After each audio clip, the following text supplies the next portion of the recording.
Ladies and gentlemen, welcome back to Between the Sharks. Let me introduce you to our next project. This is a big project, actually.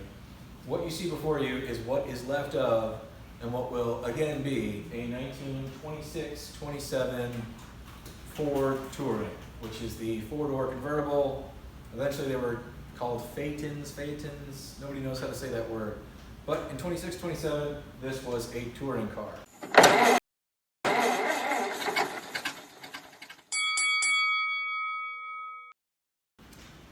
It didn't start out looking like this. In fact, it became this way a year ago, and I will try to put a video together of what I did a year ago. But for now, let's just talk about what it is and what we got. I purchased this car. It was sort of together. It was complete except for its two front doors, it seemed. It was on a Model T frame with really bad Model T fenders. I bought it from one picture, sight unseen. I paid $1,000 for it. And then when I went to pick it up, I wanted to vomit a little bit, honestly. I thought maybe there was a chance that I was buying a car that was just really rough, that had rough original paint. And then once I got into it, I realized it was good from afar, but far from good. For those of you just thinking about getting into hot rods or building a hot rod type thing, let's go over some really quick terms that we're gonna have to use throughout this build. The subframe or subrails are the inner bottom structure. It's what Ford used to hold these bodies together before they were placed on the frame or chassis. So if you use your imagination, you can kind of see this shape and this shape. What we're looking at is the original subrails and the start of a new set of subrails that I'm building from scratch. We'll go over all that. The subrails are going to be an episode on the channel. It's just barely begun. The reason we need to make new subrails and the reason the front doors did not fit by the tune of an inch on this passenger side, what I did not know when I purchased the car is the subrails had either broken in half or this chassis was assembled out, or this body was assembled out of two different cars. I don't know what the real story is, but this mending plate is angle iron. There's one on the opposite side. And then if you take a look, the way that they made this sort of structurally hold together was they put a big piece of galvanized tubing, ran it all the way down, and it was bolted through the top of the subrails. Yeah, that kept the car together. However, it changed the length of the subrails, thus making it too short to put a door in because they clearly did not have one when they did this.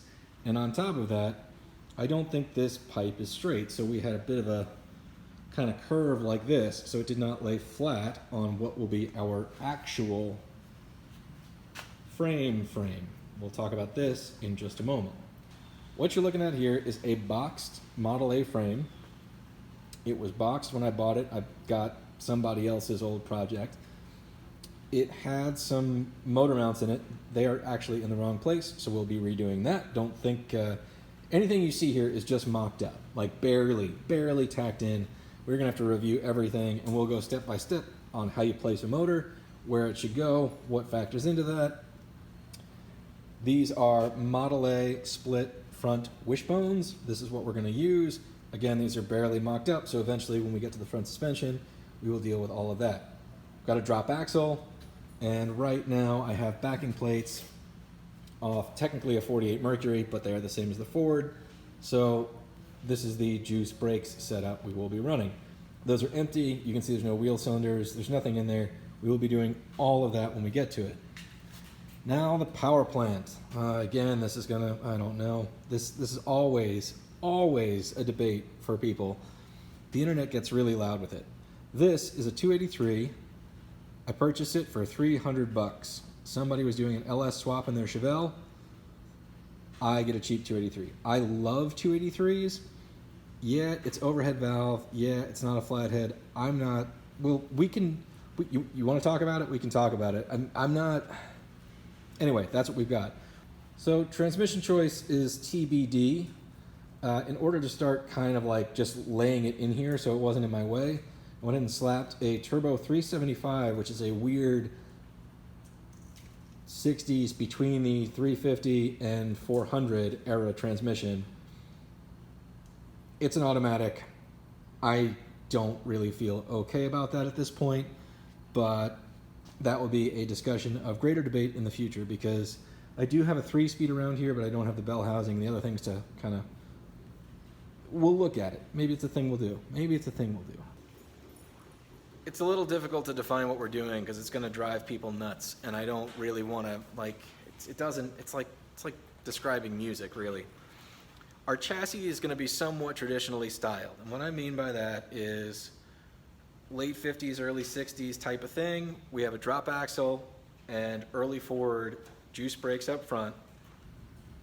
At a distance, and as you can see in the pictures, it actually looks pretty good. Unfortunately, it is extremely rough. But that's okay, we can fix it. This part had been crushed by a tree. I actually cut it out and then hammered it back into some kind of shape and welded it back in, so it's got its Frankenstein scar here. I have a stack of doors that I've collected. 2 fronts, 2 rears. The original rears are still on this back half of the body, but they are also suffering from the full galvanized Bondo rivet treatment. I don't know which one we're going to use, but this is what we've got. So basically this, it's hard to tell, but this will show that we have a complete body in some degree. So that's the back half that meets up with the roadster doors here, or touring front doors, which meets up to the cowl, and that will complete a Model T. Of early Ford hot rod stuff, I really dig Model Ts. I built a Roadster pickup. I ended up trading it for the Cadillac. I wanted a touring, so I bought this body as soon as one came up in my area, which is basically what happened. I like Model Ts basically because of the shape. They appeal to me, I dig it. There were some really cool touring hot rods built in the 40s, 50s, and 60s, probably beyond. And one other thing about them that I really dig is nobody's making them, you know? You can buy a fiberglass Model T something from Speedway, but Brookville's making Model A's and 32s, and like, this is the real deal. I mean, this thing is 94 years old, maybe 95 years old if it's a 26 this year. That's pretty wild. And it's in very bad shape, but it still has all the character of all of the hands that it's been through. Somebody bought this car new, and it has moved on and on and on and on and on and on and on until it got to me. I don't want to erase all of that history.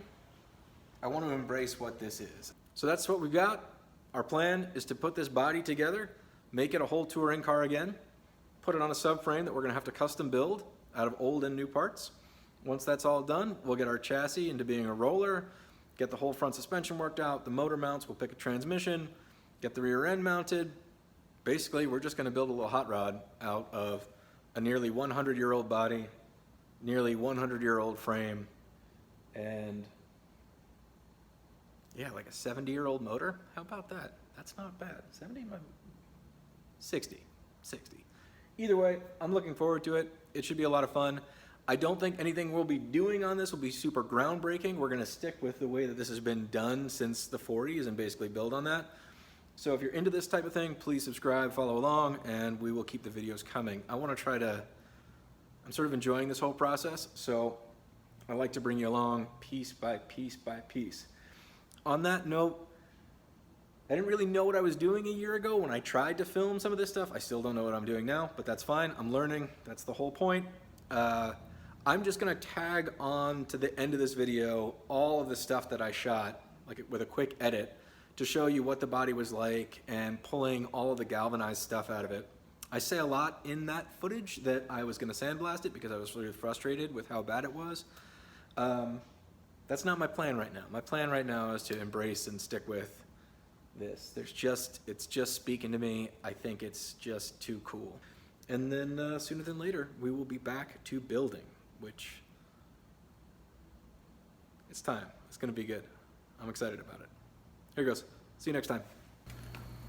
All right, gang. Seen Chip Foose do this a lot. He grabs a marker and a piece of paper, sort of draws out the car, what it should look like, the stance, sort of helps communicate the idea to anybody that's listening. So I think I'm going to try to show you what we're going for here.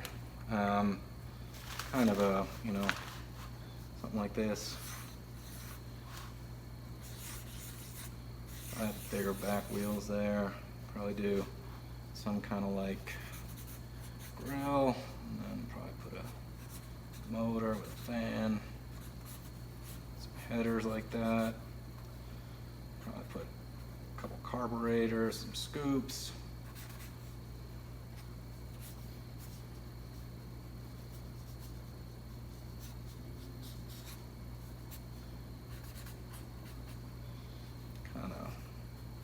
This sort of a number. That's gonna be me, real happy driving. Probably put girlfriend in there with her hair blowing, and then maybe like a dog in the back there. Probably some smoke coming off of that. You know, hubcap. Probably, you know, that's where we are so far. Probably should happen on like a mostly sunny day with a couple little clouds in the sky.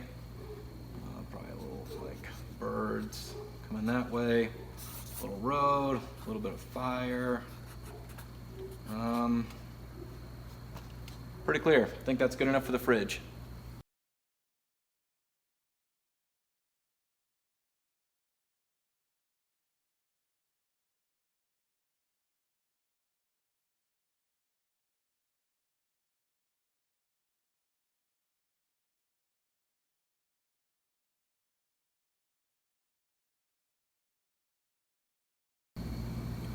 All right, gang, welcome to this project. This is a 27 Ford Touring, or what's left of it, that I bought off eBay 5 years ago. And there was one picture, and the guy didn't respond to any questions. So I put in the one bid, and when I went to go pick it up, I wanted to puke. I think it's well beyond patina. It's sort of in its returning to the earth state. It's seen the light, and so, well, I kind of dragged it home, and then I let it sit for 5 years in my driveway, and I thought, you know, maybe it would sort of fix itself or reconstitute or materialize, and it's just kept on walking toward the light. So we're gonna see if we can get the defibrillator out and zap it a little bit and make it come back. It doesn't have a whole lot of anything going for it, except that it is a 27 Ford. Let's take a closer look. So in the 5 years I've had it, I've collected parts, including this boxed Model A frame that came with this repro but already destroyed 28-29 shell. The motor mounts that were in it were all wrong. That is a 283 that a guy pulled out of a Chevelle because it was getting an LS swap. So I love LS engines, not because I ever want one, but because, boy, it makes people take small blocks out of stuff that don't need to have them removed. You can see in here, you know, at some point they decided to make it real shiny, and then they thought red was better. Used some cheap eBay headers, built some headers in the past, but $100, stainless steel. I don't know. We've got some ram's horns laying around here. As you can see, I tend to keep the shop really tidy. It makes for a safe work environment, easy to find things like, hey look, there's my hammer, just in case I need it. Moving along, you can actually see, must have had a tree fall on it. Originally in the picture, I was really hopeful that this might be really bad original paint, but no, it's not. It's Bondo and really bad other paint. And one or two of the bubbas that had it before me must have worked in AC, because we've patched a lot here with galvanized, and it's pretty much galvanized screwed in with Bondo over it. One of the first orders of business will be to remove all the galvanized and see what metal we've got underneath, what patches we need, all of them obviously. Let's say they did this like extra high quality bend out of conduit, and wherever they stole it from, they went ahead and left the wire in it for me, so that'll come in handy when we go to wire the thing. Roadster and touring doors are really hard to find, so I bought these because it didn't have any with it, and I've got this other one that's, you know, got a little weight relief to it there. The current issue is it doesn't really fit. The T-body seems to go on the Model A frame okay. The subrails are pretty destroyed, so we'll be making a new set of those. Got an S10 rear end in there that's a little too narrow. Look at that. That's super shiny stuff. Bought that with a pile of parts from somebody else's Model T project they didn't finish. I don't need chrome under there, but hey, the price was right, so got that. Booster came with that pile of junk. Have no idea what will actually be running in there for brakes. Would love to start by attaching it to the frame, but I got a swing pedal set up just in case. Everything's just sort of barely tacked in. Drop axle came with the frame. Had some split Model A wishbones. They were done okay. Looks pretty cool. It's sitting up like a stink bug, but I kind of like it like that. Can't say it's a winner, but these things are real expensive. So having any is probably better than nothing. Actually, that bead's kind of okay. I might be able to fix it. But problem at hand.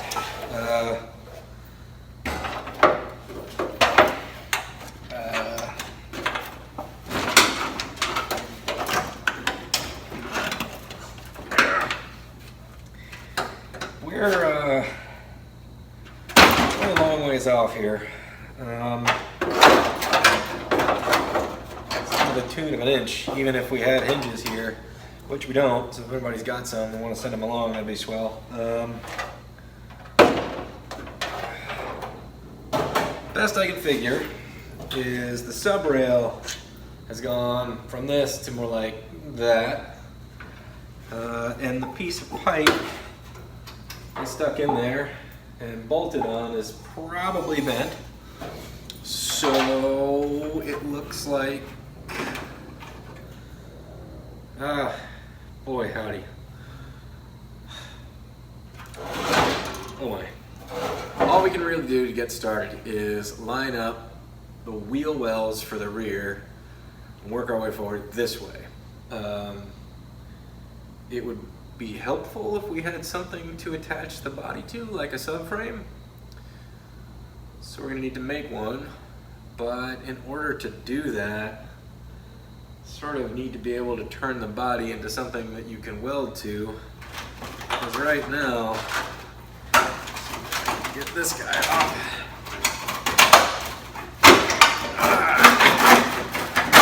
It's mostly made out of galvanized, folded garbage. You know, the irony of these things is you spend more money, you get a crappy body, you gotta buy patch panels, gotta get it blasted if you're ever gonna like get it half right, if it's this bad, I think, in my opinion. And you end up with a lot more money in the body than you originally thought of your super good $1,000 eBay deal. That said, I don't really believe in taking apart a restored car and buying something somebody else has done, turning it into a hot rod. The thing about hot rodding these days is it really does seem that you've got to get a body and then you've got to restore it, and then you can sort of hot rod and tweak and customize, but you've got to sort of get it back to something more in the shape of a car that wiggles a little less than that. But good news is, got the tools, got like, you know, this much of a skill set, ought to be able to do something, you know, that results in slightly better craftsmanship than this sort of bub it up galvanized, kind of bent over and left for dead and thing. It'll take a while, but it's just a Model T. So, you know, end of the day, be one more on the road that didn't used to be there, and thankfully nobody's making steel Model T touring bodies, because, you know, as cool as a 32 Roadster is, Brookville will make as many as you need. Would much rather have this jalopy. Well, I'm gonna try to make the rounds, because what I have to do first, now that I think I'm gonna commit to getting it blasted, is getting all this galvanized garbage off. So maybe it'll all be easy and peel right off. Maybe it's just sheet metal screws and Bondo. Let's find out. What we can see here is a small problem. Don't know what's under it. Probably perfectly good Model T metal. They just did this as a sort of flashing kind of thing, because clearly they were some kind of air conditioning repairman. Gonna start here because it looks like it already wants to come off. Bottom of the cowl has similar ailments. Door, similar ailments with many Bondos. These doors aren't that hard to find because everybody turns these into tubs. So considering I'm gonna run 4 doors, I might be able to find a better one. I'm gonna sweat that a little less for right now. That, I think, is actually Model T. So there is some actual Model T under here. There's a look at those subrails and the... Jeez. But, you know, we'll get after it. I'm gonna forego getting any tools out right now. I think it's a nail or a rivet, and there's probably one here. I'm just gonna use the old bear claws and see if I can wrestle it out. All right, here goes the old heave-ho.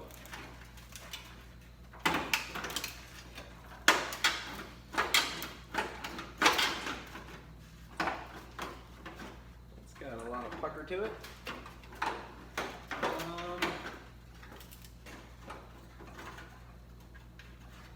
Yeah, that'll give it up. Given the wigglitude, I think tools might be in order. I think that's just a rivet. Back with a grinder. All right, round 2. This time with a little more horsepower.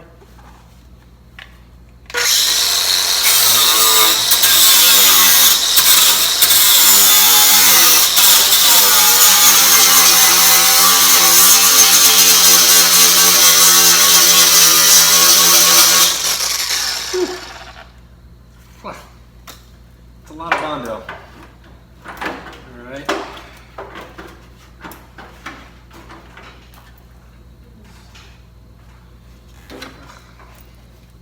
Bondo and rivets.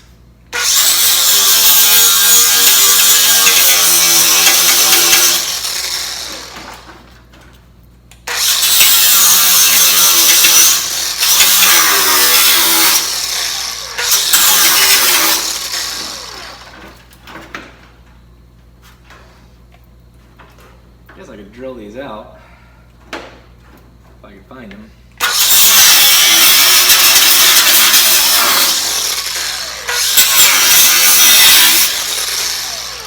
Not as dramatic though.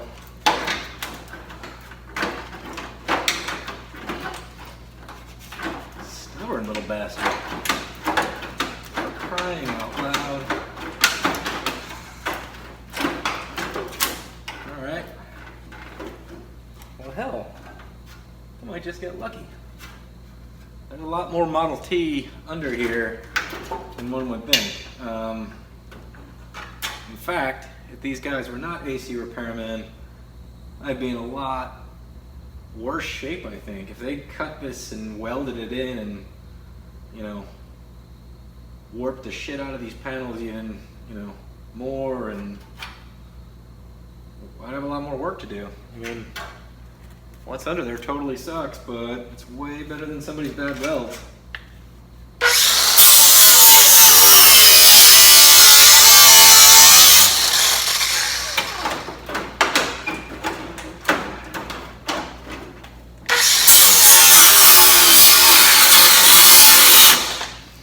Man, I am wearing like a inch of Bondo.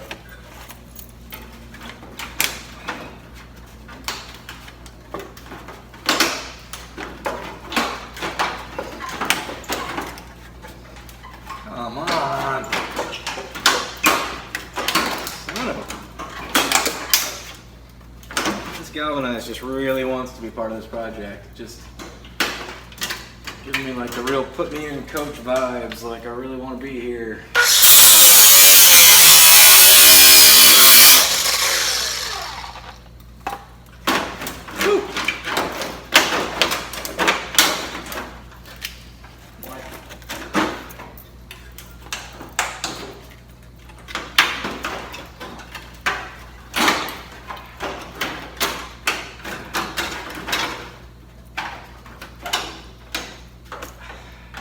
I think they may have pulled the screws for the hinges and then run it through there.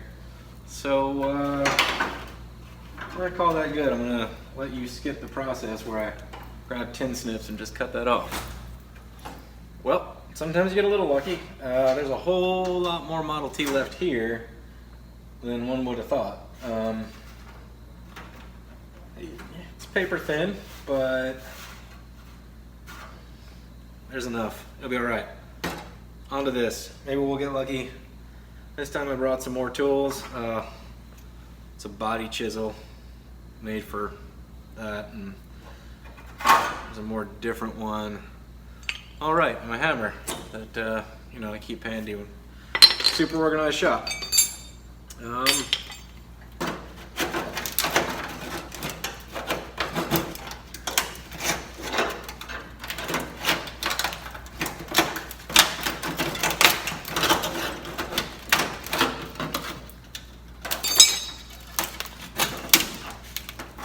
Don't mind the shiny brand new headers. I'm just gonna safely work around that instead of taking out the two really loose bolts to protect them, you know.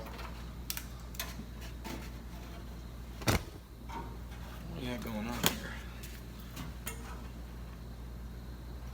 Same thing. Oh yeah, look, Bondo cracked off. I got a rivet there. And well, I reckon got the wrong tool yet again. I can actually see these fellas, so let's get a drill. All right, I've hardly had to make any mistakes yet for you to learn from. Don't do that. Pop rivets and galvanized and Bondo. It just doesn't work, doesn't last.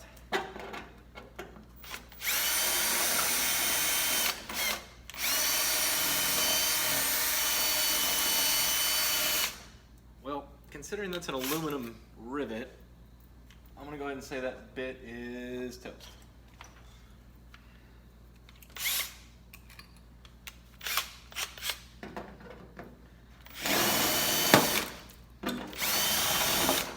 More better. What was that?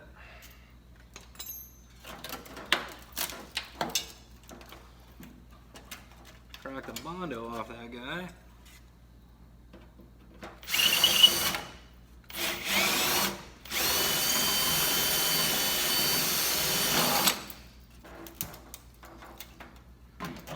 Look at that.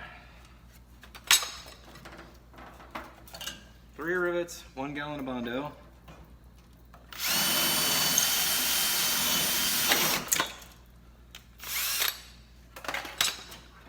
I mean, you can actually see the original door edge there, so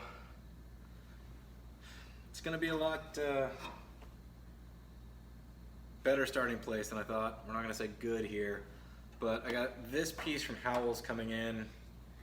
This I got to make on my own. I think I got this from Howell's. They don't make anything for the back half, bottom part, because, well, nobody wants a touring car. They don't want tubs. And I say, what's wrong with you, you big dummies? It's a 4-door convertible. Nobody makes those things. You can have all your friends and your dog and you know, watch the 60s beach movies. They put 28-foot surfboards hanging out the back. What about that's not fun? All right, keep working our way around. Let the rivet search begin.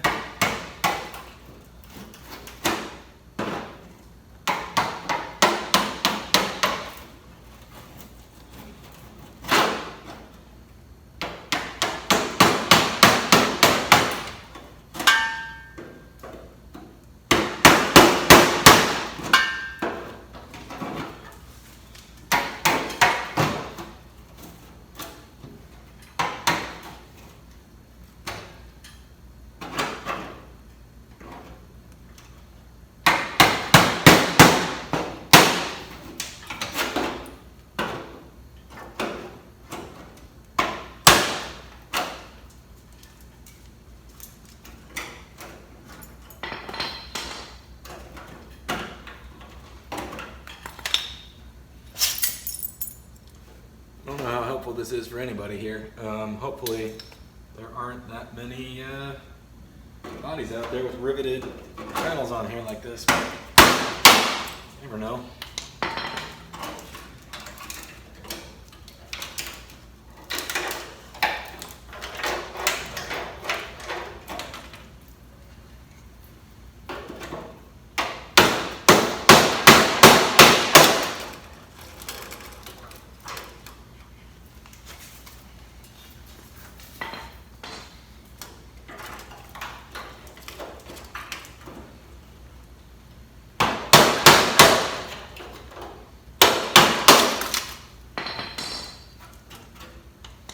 Little helpers here.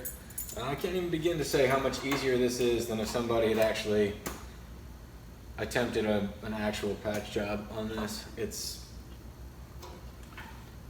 coming right apart. So another crappy rocker thing. Got this door just sort of jammed in there right now, which actually it's got to come off in order for me to get this next guy off here. So.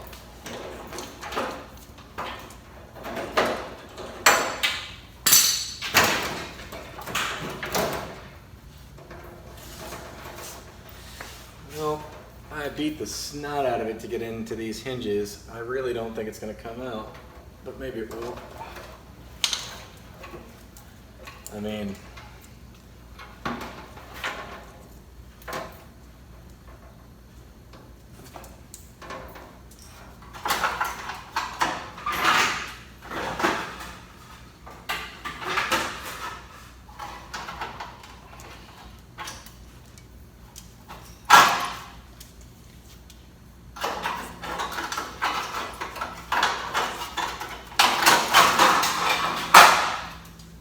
our other rocker panel.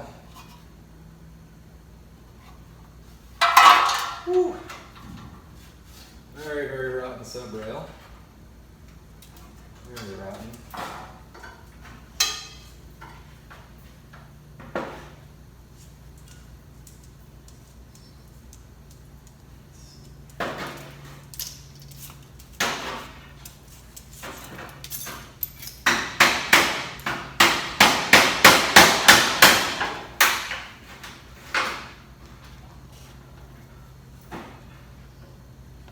Oh, this is moving a lot more than a fellow would like, but it's not as if it's right now, so I can't really screw it up that much worse. We're gonna have to do a lot of like, hey, does that look right? Is there some kind of like line or curve or shape to that, you know, doesn't look right? We're gonna have to trust the old eyeballs on this one because not a lot else to go from.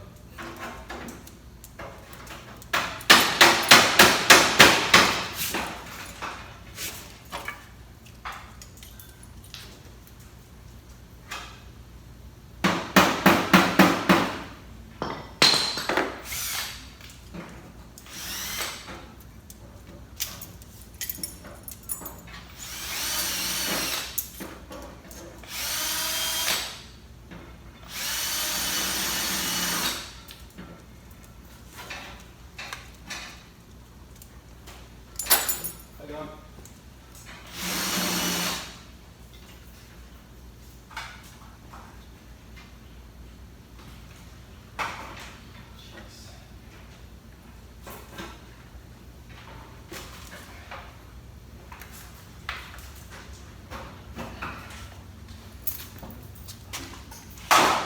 Yeah, this guy. All kinds of wrapping around. And I've got my chisel stuck. Right.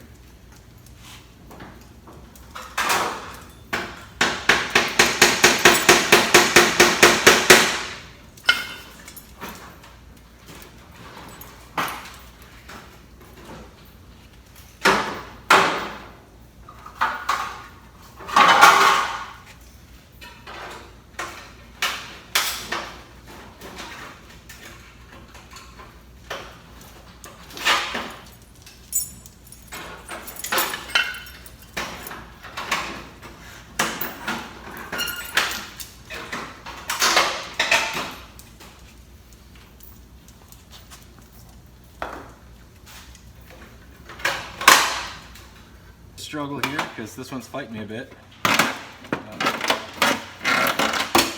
Oh. Well,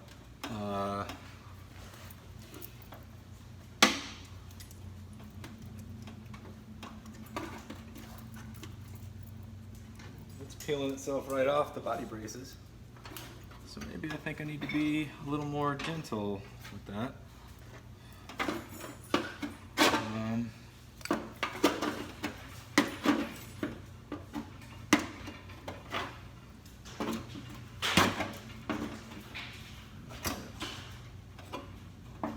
Need to get in there. There we go.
So, yeah, that's coming off, but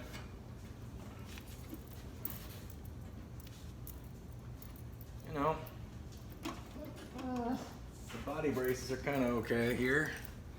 Down that area, they run up this side. Hey, little helper, what's wrong? Singing puppy songs? I believe there's a lost tennis ball somewhere.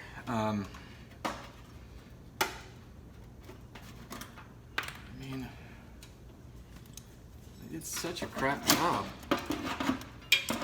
Maybe getting this Bondo off won't be so bad. That's the stubborn talking. I don't want to spend $500 to get this blasted. I know it's the right thing to do, just because. Well, here's a closer look at the subframe. These cross pieces are actually pretty good. The subframe itself, though, is hot garbage. You can see in here more conduit, and they've kind of got it bolted together through the conduit. So on the one hand, it's the only thing holding this car together right now. On the other hand, it's not right, and it's not holding the car in the right place. So it looks like the subframe was actually cut and maybe sectioned on here. I really don't know. It can be a bit of a daunting task to make new ones, not because the rails are really hard to make, but sort of the body attachment points and the relationships to everything can be a little tricky to replicate because, you know, this body brace goes to the outside, this one sort of tucks around, it's all falling apart. Again, it's just a Model T, so you can think it to death, or you can sort of just start to understand that, you know, that's what it's sort of shaped like. If the doors kind of fit and the line goes, you know, oh, let's see. That's all falling apart. But basically, if you can chase that line from the cowl up to that, it's gonna be okay. All right, onto the back. Well, there's a piece here that's run straight across. That seems, it's pretty bad. I mean, I've also got old wood or new wood with, holy shit, with actually nailed in. Never had a touring before, so I'm not sure how much body wood there really was in these things. Obviously there was some continued on for a while. We won't be replacing any of the wood with wood. Well, I don't know. May do wood floors because, I don't know, it's just what I'm feeling right now. don't really have a bead roller or anything fancy, which we may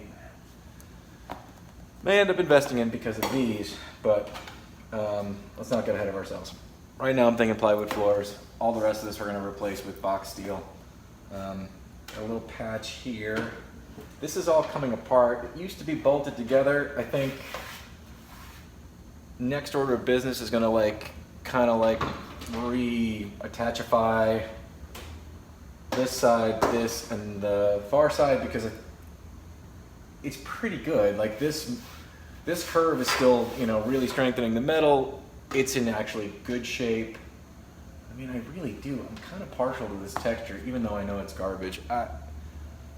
We're not going down the rat rod road, but there's something about these layers of scale and awful. Fella's got to contemplate that, because it really does look like so I pressure washed this at some point, and it looks like it's still got some original primer, or somebody red oxide primered this car at some point before they repainted it black. The Bondo garbage is here, but it doesn't really seem like they did a Bondo wipe on the whole car. They just did all the, really bad patch panels and lumpy parts, and I don't know, maybe they're just trying to get it ready for a parade or something. I don't know, that's pretty speculative. Anyway, I'm gonna get these out, try to firm all of this up so that the back part of the car is a solid back part that we can sort of continue working forward from. The body's not really centered right now, but if you look, it's quite easy to see we have a bit of an issue with clearance here. I believe this rear end is too narrow. Read too narrow for the back spacing of these really kind of junk wheels that I had laying around that are much earlier wheels. So,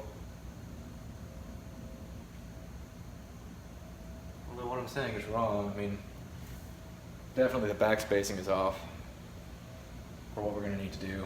And got a set 40s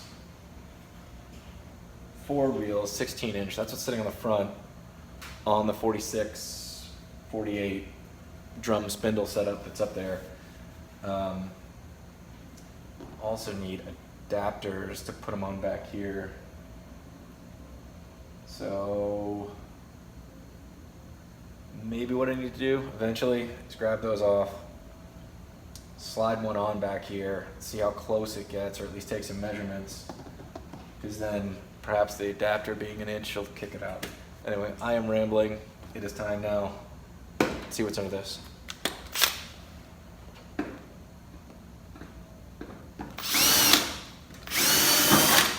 Nope.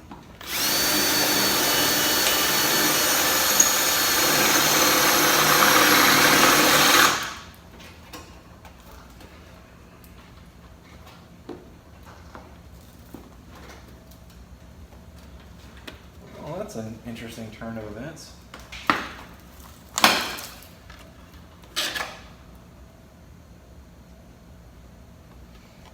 Believe that's construction adhesive. Like, the way that it peeled off is pretty strange.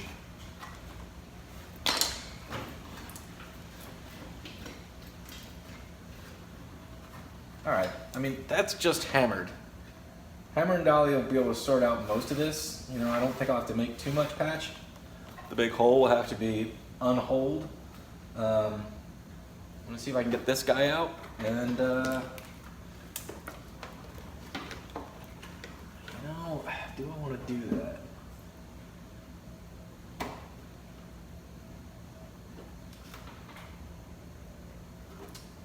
Question I'm asking myself is, do I want to mess with this right now before I stick this all back together? And I think the answer is no. This wants to be at least clamped or something, because this is in okay shape, and